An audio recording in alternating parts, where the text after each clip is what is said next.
जम्मू कश्मीर के लिए कांग्रेस की गारंटी, जम्मू कश्मीर को पूर्ण राज्य का दर्जा, परिवार की महिला मुखिया को 3,000 रुपए महीना, 25 लाख का स्वास्थ्य बीमा, रिहेबिलिटेशन के लिए मनमोहन सिंह जी की योजना लागू होगी। संविधान के तहत हर ओबीसी को पूरा हक, 1 लाख खाली सरकारी पद भरेंगे, परिवार के हर सदस्य को 11 किलो राशन। कांग्रेस को वोट दें। जितनी लोगों की जमीन जायदाद लूटी, उसका जिम्मेदार अगर कोई है तो वो भारतीय जनता पार्टी और उनकी पेरेंट बॉडीज हैं। आज मैं ये इस मंच से कहता हूं। कबीर, मैं नहीं चाहता था डिरेल हो जाए, मेरे सवाल का जवाब मिल जाए तो जवाब पहले इनके सवाल का देना था। चलिए मैं अब आप अपना सवाल बताइए। अब आप अपना सवाल बताइए। मैंने सवाल ये पूछा था कि नया टर्म दिया, मौन समर्थन, नेशनल कॉन्फ्रेंस के मैनिफेस्टो को आपका मौन समर्थन था। फिर उसके बाद जब अपना मैनिफेस्टो आप जारी करते हैं, मल्लिकार्जुन खड़गे जी कहते हैं कि हम दिलाएंगे आपको स्टेटहुड का दर्जा, जिसको हम पूर्ण राज्य का दर्जा कहते हैं, और वो अधिकार क्षेत्र में तो आपके है नहीं, वो केंद्र सरकार ही दिलवा सकती है। ये सवाल था। कांग्रेस ने बहुत सारे प्रोटेस्ट किए जमीनी सतह पे, और कांग्रेस आज से नहीं, जैसे ही जम्मू कश्मीर से दर्जा छीना गया, कांग्रेस उसी वक्त से प्रोटेस्ट भी कर रही है और जम्मू कश्मीर की जनता को वचनबद्ध है स्टेटहुड का दर्जा देने के लिए। लेकिन स्टेटहुड अगर भारतीय जनता पार्टी कहती है आज अपने शब्दों में, मैनिफेस्टो में तो इन्होंने नहीं कहा और ना ही ये तारीख बताते हैं, और अपनी शब्दावली में अगर कहते हैं कि स्टेटहुड दिया जाएगा तो कब दिया जाएगा, और अगर दिया जाएगा तो छीना क्यों?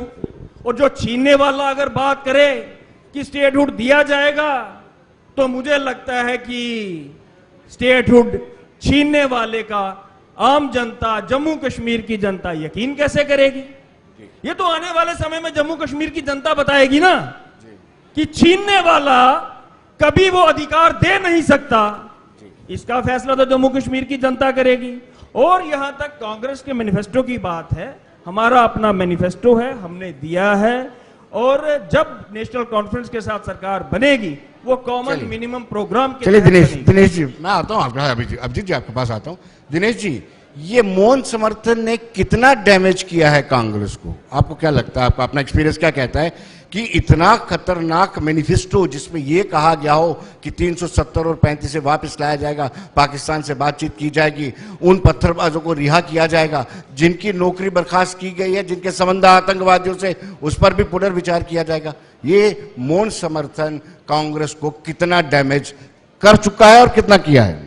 कपिल जी, मेरी बात से शायद आप सहमत होंगे या नहीं सहमत होंगे, लेकिन एक बात क्लियर, कांग्रेस का एक बहुत बड़ा वर्ग, खासतौर जम्मू संभाग के जो लीडर थे, वो नेशनल कॉन्फ्रेंस से अलायंस नहीं चाहते थे। नेशनल कॉन्फ्रेंस से अलायंस करके कांग्रेस बुरी तरह से फंस गई है।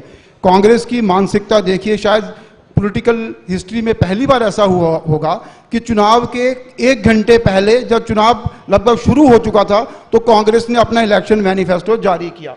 जो पार्टी चुनाव शुरू होने के बाद इलेक्शन मैनिफेस्टो जारी करती है, तो उस पार्टी की तैयारी का आप जायजा खुद ही लगा सकते हैं। दूसरा, कांग्रेस ना तो नेशनल कॉन्फ्रेंस के उस मैनिफेस्टो को, जो प्रो सेपरेटिस्ट मैनिफेस्टो है, उसको ओपनली सपोर्ट कर सकती है, ना कांग्रेस उसको अपोज कर सकती है। अगर अपोज करती तो कश्मीर घाटी में जो कांग्रेस घाटी सेंट्रिक, जो कश्मीर सेंट्रिक कांग्रेस के लीडर हैं, वो नाराज हो जाते। अगर सपोर्ट करती तो जम्मू में कांग्रेस का बुरा हाल होता। तो कांग्रेस ने एक मिड वे अपनाया, लेकिन उस मिड वे का तब तक काफी नुकसान हो चुका था।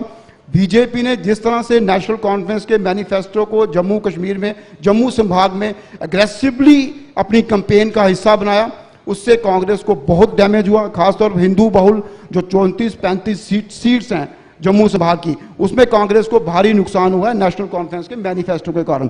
खासतौर पर जो ग्रेटर ऑटोनॉमी की बात की गई है, जहाँ 370 को वापस लाने की बात की गई, क्योंकि जम्मू में ये इशू अब पच नहीं रहा है, जम्मू में इश्यूज डिफरेंट हैं। तो कपिल जी, शायद